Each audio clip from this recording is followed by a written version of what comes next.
Inequality harms just about everyone.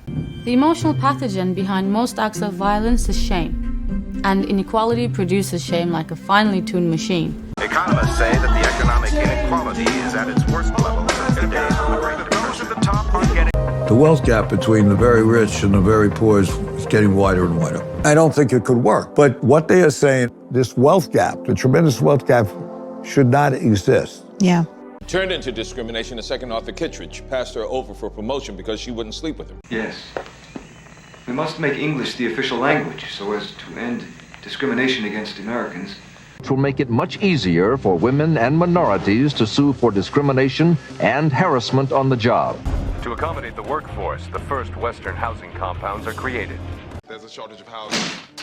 Robert, are you all right? You want to bet against the housing market?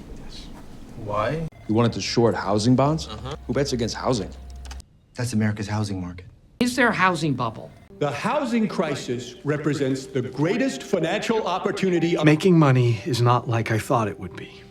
He decided to spend his summer building sustainable housing for the poor. And the whole housing market is about to collapse?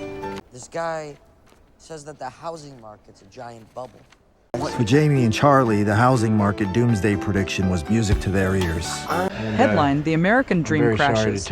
Wealth inequality and housing collapse plunge the nation into crisis. By The Economic Observer. Your house has been foreclosed Date December 4, 2024. To the bank. In a nation where dreams are supposed to be built on opportunity, the stark contrast between the rich and the poor is no longer just a matter of economics, it's a full-blown crisis. The United States is witnessing the collapse of the housing market, but this disaster is not just about empty homes and bank bailouts. It's a catastrophic failure that disproportionately affects lower-income and marginalized communities, leaving them without a place to call home.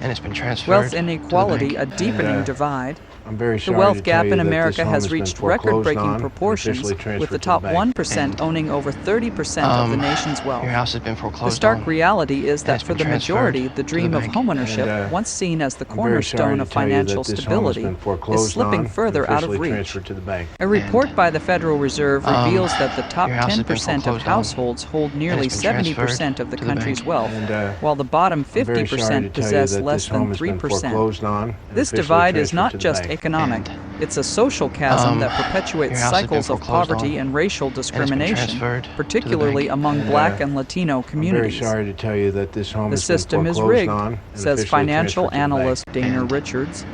We've seen the wealthiest benefit from tax cuts and government bailouts, while working families are stuck with rising rents and stagnating wages. The housing crisis, a tale of displacement.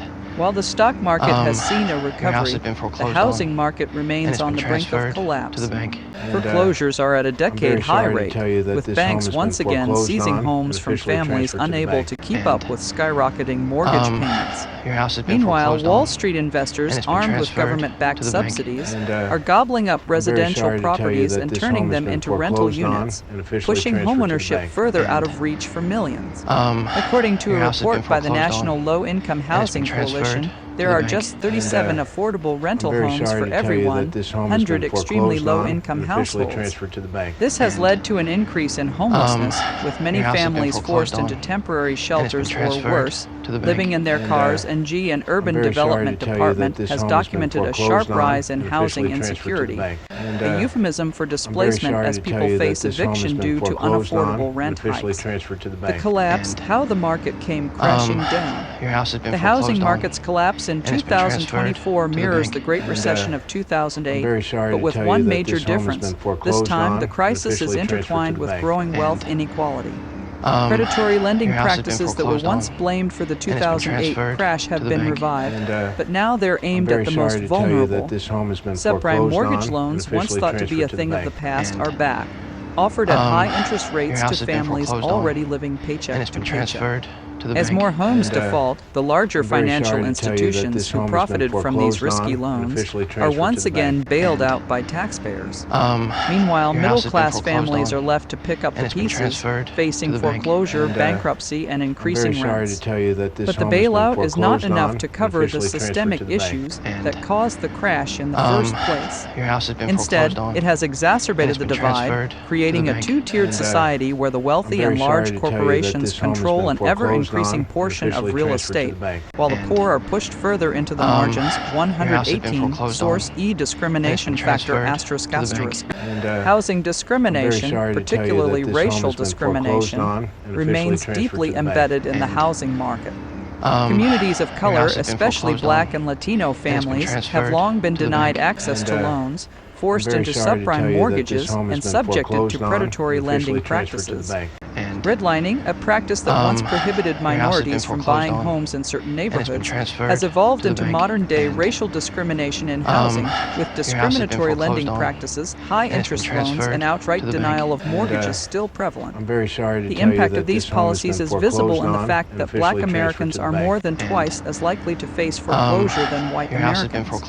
A recent study by the National Community Reinvestment Coalition showed that neighborhoods predominantly composed of people of color have seen property values decline by over 25% compared to predominantly white neighborhoods. This has led to the erosion of wealth, leaving generations without the opportunity to build equity through homeownership. A broken dream. The story of the housing market collapse in 2024 is not just about bad loans and bad policy. It's about a broken system that prioritizes corporate profits over the needs of everyday citizens. The American dream, once thought to be achievable for all, is now reserved only for the wealthy elite. In this new reality, the dream of owning a home has become a distant fantasy for most. As the dust settles, the question remains, how long can this broken system continue before the inequities become too much to ignore? Until there is real reform in the housing market and in the wealth distribution system, it seems unlikely that the American dream will be available to anyone but the wealthy. Sources: Federal Reserve, National Low-Income Housing Coalition, National Community Reinvestment Coalition, HUD, The Atlantic. If you're enjoying Movie Pulse and want to help us keep creating awesome content, consider supporting us on Ko-Fi. The link is in the description below.